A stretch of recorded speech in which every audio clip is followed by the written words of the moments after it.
Hey everyone, GM Admiral here again with another episode of Modern Musings.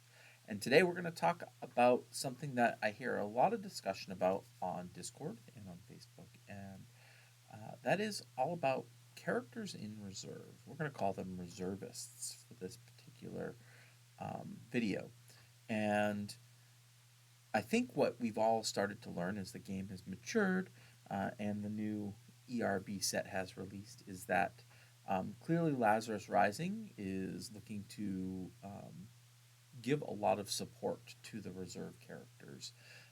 And we know that if we go back to some legacy tournaments, you'll see that the most common reserve characters are Silver Sable, Spider Woman, and Doctor Strange, and that's because all of them can use avoid one attacks from reserve. Well, Lazarus Rising didn't want to just do some pure avoids like that, but they still made multiple characters in this Edgar Rice Burroughs set really cool from the reserve. So we're going to take some time today to look through a bunch of the characters and the reserve specials that they have. So we're going to start.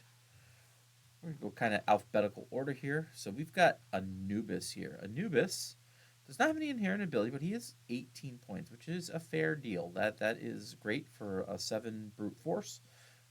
He even has that 5 intelligence, which is super duper handy, especially if you're using trainings.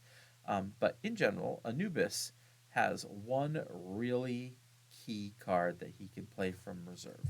And that key card is called the Book of the Dead. Now, the Book of the Dead is awesome because, unlike many cards that let you play KO'd character specials, this one doesn't have, you don't have to declare which character specials he's going to play. Now, granted, if you grab multiples in a hand of a character specials, you cannot play them all, but you can play one of them, which is really important. So let's say you have Anubis on the back line and the Mummy on the front line, and the Mummy has been KO'd. Anubis comes to the front, and you draw the Mummy's avoid one attack, draw a card. That is absolutely something that Anubis can say that, yeah, I'm going to play that during this hand when you draw it. So, pretty cool from reserve. It is the only card that he has from reserve, if I'm not mistaken. And again, if I miss something or I misspeak, please tell me in the comments below.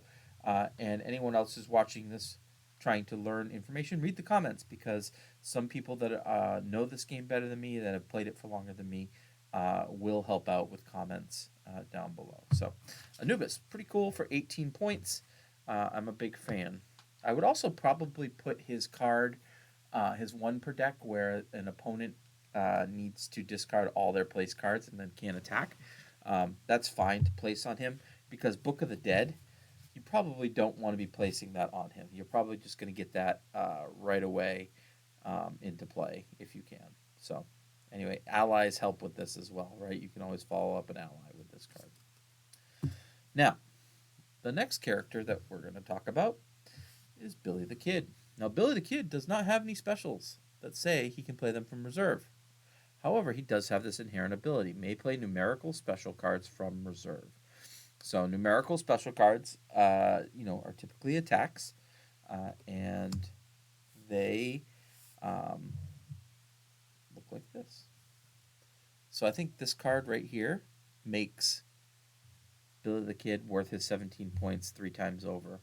So this is a 5 half multi. So it's scary because you have 2 icons on it, right? If we're talking about Spectrum KO, that's super, super scary to see multiple icons on a card. It's also a level 5, which is, that's pretty powerful, right? And then there's a catch on this that everybody always forgets about, and I got caught with this in a tournament last week. If this attack KOs a character, Billy may immediately move any one of his team's unventured mission cards to the completed mission pile. So that means you can take something from the defeated mission pile, move it all the way up to the completed mission pile. So I think Billy the Kid, if you're running him in reserve, I think you should run 2 to 3 of this card for sure. The second one is his fun quick draw. This is the one where if he's attacked, he can send this attack back first. I it's not as powerful from the reserve. First of all, it's on suit, right? Which means that it is his highest stat, is also the icon of the special. And it's very situational. It's not often people are going to be attacking the reserve character. Um, so if you are having him in reserve, I don't think you're going to be using this very much. I would consider just putting the 5 half multis in. Um, but 17 points, that's really, really cheap to have in reserve. And there's not many 17-point characters in the game, so he's a good add there. Next, we have Carson of Venus. Carson of Venus is 7547, which is, ridiculous stats. That's 23 points of stats. And he's only 18 threat. Now, his threat is 19 if he starts in reserve. So this is something that you see a lot in this set, and that their points go up just slightly in reserve, but that usually means they've got some pretty powerful cards to play while they're in reserve. So Carson has two major cards that can be played from reserve. The first one is Janjong Dware Mintop. For the remainder of the game, any attack made on Carson's team may be moved to this card. Carson's team may not defend this card. Discard this card after one hit. May be played from reserve. So basically, this goes out in the astral plane, and as the hits are coming in, you're defending them, you're blocking them, you're doing whatever you can. And if you get to a big one that you can't block or you can't defend, you say, all right, I'm shifting it to this card, and this card is KO'd. Really, really powerful defense, and the fact that he can play it from reserve is amazing. He also has this telepathic training, which is opponent must reveal 3 cards from hand chosen at random. That's really important because a lot of these reveal cards that you're going to see coming up from reserve characters, it's not at random. Your opponent gets to choose. Opponent must discard one of the revealed cards of opponent's choice, may be played from reserve. So the opponent gets to choose which card they discard, which is, it's not as good as you choosing. But if you're using Baker Street, which really Carson of Venus works really well with Baker Street, not only do they have to discard one of their choice, but you also have to you can make them discard one of the other two that are remaining. So Carson of Venus, pretty phenomenal in reserve on a Baker Street team. I mean, he's good on the front line of the Baker Street team as well. He does have that 7 intelligence, and a lot of the Baker Street characters tend to follow that. So I'm liking Carson Venus more and more every time I play him. Ladies and gentlemen, the big bad, Cthulhu himself. 6187. Now, why would I want that 8 brute force in reserve? Well, first things first, one of the things that's really smart in this game is called backing up your icons. So that means having multiple characters that can use like the same the same power cards as you. So having Cthulhu in reserve with an 8 brute force and then having a different brute force person on the front line is a valid strategy. But Cthulhu also has this inherent ability that says may play intelligence teamwork cards from reserve. So he's got that 7 intelligence right there. So he can do a couple of really cool things, right? If you're playing like a brute force team, you could send, a 6 to use, a 6 or higher to use, 7 higher to use, teamworks with some brute force icons on them. That's pretty scary, right? Because that means that your frontline teammates, if they have an 8 brute force, can follow up these teamworks with that 8, which I believe, you can get up to a 9 with the secondary bonus on these. So that's really, really good. The other thing to remember, and a lot of people forget this, that the new any power card rules say that these cards can be whatever type you want them to be. So Cthulhu can place these and call them intelligence teamworks and send them from the reserve. Again, really, really powerful, right? Because it's a 6 power attack instead of the 4s like your regular teamworks. And it allows you to use like your higher power cards that might be placed to your front liner that you have in your hand. Of course, when these hit, they're still going to be any powers. They're not going to count towards Spectrum KO, but they do allow you to get some larger power card hits out there with a chain. So, I mean, if I'm running Cthulhu, I will run at least these 4 teamworks. I like to go up to 6 teamworks. I'll probably have someone on the front line um, using teamworks as well. But these 4, I think, are necessities because you can place them and play them from reserve, which is really, really powerful. But that's not all. Cthulhu also can do lots of other things from reserve. So we have the distracting intervention. This is play this card in front of Cthulhu or teammate. For the remainder of the game, target character may not be attacked until this card is attacked. This card may not be defended and is KO'd after 1 hit. So basically, you put this in front of a character. The opponent can't attack that character until this is knocked out first.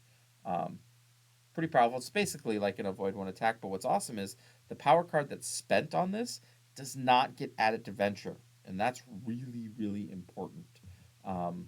If somebody sends a 1 to try to kill this, that's fine, but if they're sending a 6 or a 7, that's a lot of venture that's disappearing. So um, that's one of Cthulhu's cards. The other one is his Network of Fanatics. So this is a 3 energy. It is an attack. Up to 2 frontline teammates may make an additional attack. May play from reserve if a frontline teammate discards 1 card placed or in hand. So this card from reserve allows you to essentially just start chaining off cards on the front line, especially if those cards can again let you play even more cards. So that you do have to discard a card to play this from reserve, and it has to be from the front line. It can't be from Cthulhu himself. Um, but a 3 energy followed up by 2 big special attacks is really, really scary. Or a little special attack and then another special attack that chains into more attacks. You can get pretty ridiculous with this card. Last but not least, we have the Call of Cthulhu. I have not personally had this go off for me as of yet, but it is pretty scary. And just so you know, there is a misprint on this card. That apostrophe is supposed to be after the S. So opponent's character's apostrophe hits to KO are -5 for remainder of game. May be played from reserve. So all of the characters that your opponent has no longer have 20 hit points. Instead, they have 15. So Cthulhu, super powerful. You're paying for him. He is 22 points. But out of reserve, he is one of the best in the set, in my opinion. Next, we have Dr. Watson. So Dr. Watson has a couple of things going for him. First things first, if you are putting him in reserve, his inherent ability is quite relevant. Watson is +2 to venture total if using Baker Street as a home base. So if you put Dr. Watson in reserve, he's going to be protected there, getting you that 2 venture points every single round until one of your characters is KO'd. So that's actually, a lot of people don't realize that ability is something that goes off in reserve, but it absolutely does. He does have a special that triggers Baker Street, surprisingly. Target character must reveal 2 cards playable by target character from hand of opponent's choice. So this is one of those ones where I play this and my opponent gets to choose what 2 cards they show me. Now, I actually had this card negated in a game that I was playing earlier today because the person did not want me to see a couple of their specials. Why? If they reveal the specials, I make them discard 1, right? Because I'm playing Baker Street along with Dr. Watson. Watson is great on the front line as well, if you haven't considered him, but because this video is just about reservists, we're going to talk about his reserve capabilities, and that +2 venture is worth it, I think, on its own, because he's only 16 points. Also only 16 points is our Jane Porter. As a 3-4-3-6, she does have that 6, which is good for a 16-pointer. She also enables Korak's avoid an attack of 6 or less to be a team avoid. So that's something that is, it is still giving her an influence when she is in reserve if Korak's on the front line. So that's pretty important. She does also have this 2 intelligence attack, which can be made after an opponent concedes. And you'll be surprised how often someone will concede when they don't have any defense left in their hands or left placed. Often these little tiny attacks like this can definitely hit and have an impact after an opponent concedes. So Jane Porter, 16 points. She's great. She's especially great if you're using Korak with her. I actually like using her on the front line as well. I think her specials are really, really great. Probably one of my, besides maybe Cthulhu, this is probably my second favorite reserve character. Maybe third. Probably third. Mina Harker, 6262. She's only 18 points. I love that she doesn't cost more to put in reserve, but she has the high energy and the high strength. She does have a card that triggers Baker Street that is very similar to Dr. Watson's. Target character must reveal any cards in hand playable by target character. It's not just two, but any. And basically, you're telepathically reading your opponent at that point. And of the cards that they reveal, you get to discard one of them if you're playing Baker Street. So that's pretty good. But what I really love for Mina is Vampire Celerity. Target character must discard one placed card of Mina Harker's choice, maybe played from reserve. Now, I know I went off on this card in my recent Negators episode. If you haven't seen it, go down and look at my videos. I think it's the last one that I posted. But I think that this is a proactive negate when you want it to be, and it can also just strip your opponent of venture from reserve. When I put Mina Harker in reserve, I will run 3 of these all day long because I think pulling off the best card that your opponent has placed is really, really effective. All right. Next. Maybe my favorite reserve character in front of Cthulhu. Maybe is Morgan Le Fay. Morgan is a 7-2-3-5. On the front line, she's 19 points, but if you put her in reserve, she's 20 points. And there is a reason for that. Her reserve specials are really, really solid. So the first one that she has is this cool thing, which is swap Morgan Le Fay or teammate with the reserve character, maybe played from reserve.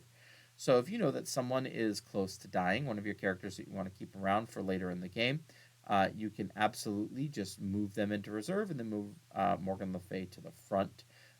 So it's situational for sure. I have not actually had this in play yet or tried using anything or tried doing anything with it. But I'm sure that there are some shenanigans that you can pull by like getting all your hits onto a character and then moving them to reserve.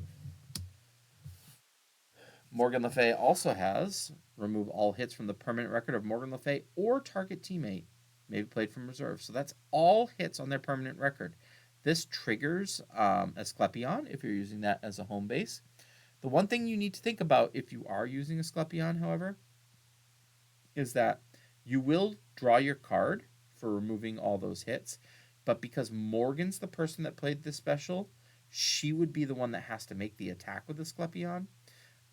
And so because of that, you're not really getting to do the speed boost of Asclepion like you would someone on the front line removing the hit.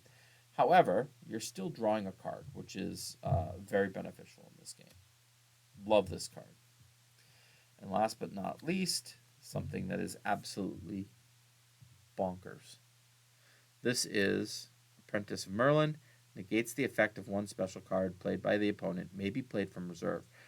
Now, again, in my last video about negates, we know that they're probably the most powerful cards in the game, and this lets Morgan Le Fay do it in reserve while she's protected, not taking any hits. It's often that an opponent won't see this coming, especially if you don't place it. I think you should place it most times if you have the slot for it. But if you were holding this in your hand, they might forget that it even exists. So it is a very, very, very powerful card to be able to play from reserve. So yeah, Morgan Le Fay, 20 points in reserve. She is super good. My next character. This one was fun. I forgot all about this one. We've got 2 characters left to go through.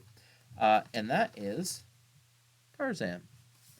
I actually just put together a Tarzan deck with Tarzan in reserve. And I love him on the front line for his teamwork avoids, right? They're very, very good. But I think that he also turns on Korak's avoid an attack of 6 or less for the entire team. So Tarzan is also equally as good in reserve because he has He's a combat brute force character, right? So remember, we're talking about those offsuit special cards. So like an energy or an intelligence might be offsuit in this particular deck. Well, he has this 5 intelligence attack. Uh, Acts as a level 5 intelligence attack. If successful, target character may not play placed cards for the remainder of battle. May be played from reserve. So this is like almost like a must block um, when you are targeting a character that has 1 or 2 cards placed. Imagine there's like a teamwork and an 8 power card there that you're launching this at. Like that's real scary to lock down, 12 points of venture or whatever, just from this card hitting. In fact, it would end up being in that case really 17-point venture swing if this one hits. Yeah, it's a very good card. I think it's a must block. It's above the average attack, which is 4, right? So having to block a 5 is tough. Maybe you might be able to get their 5 multi Cthulhu power card out of them to block this. But if they do not block it, you're pretty much locking down a character from using any cards they have placed. So yeah, Tarzan has that 1 card from reserve, and it's a beauty. It's really good. All right. Last but not least, we have Victory Harbin. So I'm torn on Victory Harbin. She's a 5537. She's 18 points, but she costs 20 when she's in reserve. So that's a big, big investment putting her in reserve. And I think why they did that is because of this card right here. Abney Perry's lab assistant. Teammate may avoid 1 attack with an intelligence icon. So that right there, being able to play that from reserve is really, really powerful. I don't think there's anybody else that can do it in the modern format right now. Victory Harbin may then search her power pack for an intelligence power card level 1 through 4, excluding multi-powers, and place it in hand. May be played from reserve. So that second part is really hard to do, I think, right? Because she's got a 7 intelligence already. So you're likely running 6s, 7s, and 8s for your intelligence power cards. But this really requires you to have a 1, a 2, and a 3 intelligence. But if you do, you can cycle them back after you avoid. So it's basically drawing a card, right? The second thing she has is this 7 energy. Acts as 7 energy attack. Victory Harbin may discard an intelligence power card usable by her to play it from reserve. So having a level 7 energy that she can just fling from reserve. Now you do have to discard an energy power card, but if you're losing low energy power, or sorry, intelligence power cards, right? You pitch one of those. Let's say you pitch a 2 intelligence. You launch this at the bad guy, then you do an avoid, and you get that 2 intelligence back. So I think that was kind of the idea between these specials. The last one she has is this is her draw 4. This card I am still very sus on, if you will. Discard 1 intelligence power card usable by Victory to draw and reveal 4 cards. So first of all, you have to reveal the 4 cards, which is a little bit scary. You may keep duplicates, which is awesome. And then it says discard an additional intelligence power card. So you have to have 2 intelligence power cards in order to do the second part. To play this card from reserve. So you're getting rid of this and 2 intelligence power cards. That's 3 cards to draw and reveal 4 cards. So you're netting 1 card because you get to keep duplicates, but your opponent also knows what they all are. So I'm a little bit torn on this. I think it's okay to place this one. And if you're desperate, fire it off if you have the right power card combinations. Otherwise, you keep it with her until you bring it to the front line. Then you only have to discard 1 power card. And that, I think, is fair, right? You're playing this and 1 power card, and you're netting 2 cards when all is said and done. So yeah, those are the characters in the ERB set that work well from reserve. We like to say that they are active in reserve, right? Now, a lot of people always say like, well, how many special cards do you play in the reserve slot? Well, I think that really depends on what the character is, right? Anubis, you're only going to be playing that 1, but Billy the Kid, you might want to fire off 3. Cthulhu, you might put all 6 special cards in there for him. So you really have to get a feel for your deck and see what it is you're trying to accomplish before you determine how many special cards go in the reserve. Now, does that mean that you have to have one of these 10 characters in reserve? Absolutely not. You can always just back up with a stat, right? If you're playing an Zorro in the front and you need to back up that 8, that 8 combat, and you want to put somebody in reserve that has the 8 combat, sure, do it. Go nuts. However, I think the general consensus is having someone who is active in reserve is pretty important to the game and pretty beneficial to the game. As you can see, that Lazarus Rising Games has clearly decided that they are going to, fuel this type of play moving forward. So, anyway, did I miss anyone? Who's your favorite? What specials have you tried? Have you had success? Have you not had success? Let's chat down in the comments below. If you like what you saw, give me a thumbs up. And if you haven't already done so, please subscribe to my channel. I do a lot of different things on the channel, but I have been focusing a lot more on OverPower over the last couple of months. But that doesn't mean you won't see the odd role-playing game review or box opening, things like that. So yeah, that's all I got for you tonight. Take care, everyone.